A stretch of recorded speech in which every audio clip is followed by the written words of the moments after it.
بله سلام علیکم بیننده گرامی بفرمایید.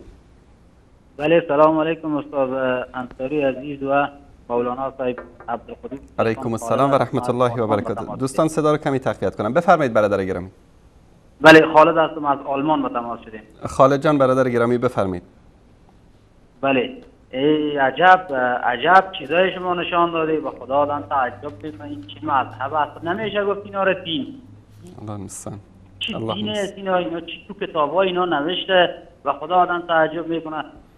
امامای اینا طلا تنهای طلا از زیر پایشون در میاد. پیامبر گرامی را که در زمان پیامبر ما کفار ازش خواستن که خانه طلایی بساز و فلان و فلان، خداوند این قدرت به پیامبر ما نداد، اجازه نداد که این کارا بکنه. مثلا اینا چی میگن امامای اینا صاحب طلا و فلان و فلان و فلان.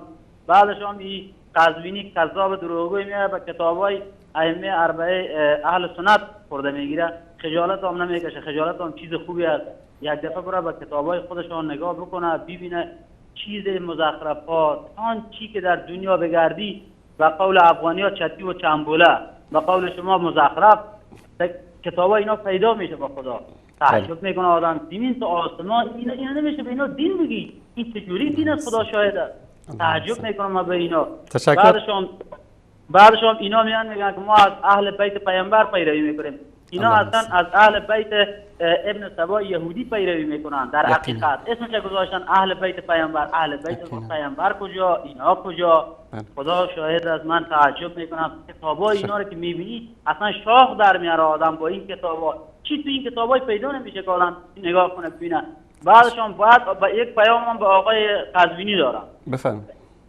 باید آقای قزوینی قبل از اینکه میاد به کتابای ما و کتابای اهل سنت خورده میگیرن، اول باید برای به کتابای خودشان نگاه بکنه. بعدش هم 7 بار باید دهنش مسواک یا به قول ما پرس بزنه. بعد اسم صحابه را بگیره و یا اسم خلفای راشدین بگیره. چرا که اینجا شاگردای خلفای راشدین که شما باشید زنده هستن و از دین پیامبر ما دفاع میکنن و اینا را همیشه شرمنده میسازه. آبروی از اینا همیشه ریخته. اما یک کمی آخر می‌درسن زهر آقای قزوینی زهر نخوره خدای ناخواسته شما خون دارش نشید. چرا این خیلی خجالت آور است. بسیار شرم آور. دیگه نباید بیاد تو برنامه حرفای الکی بزنه. بعد بیاد از کتابای اهل سنت قیچی بکنه. یک قسمتش بگذاره یک قسمتش قیچی بکنه. من تشکر میکنم از شما خالد جان برادر عزیز بزرگوار. بله تشکر از شما بسیار زیاد. الله متعال. بابا اینا دین گفته نمیشه. تشکر از شما. نه دین گفته میشه نه مذهب. پیام شما را دریافت کردیم. تشکر برادر عزیز گرامی. الله متعال حفظتون کنه. تشکر از شما.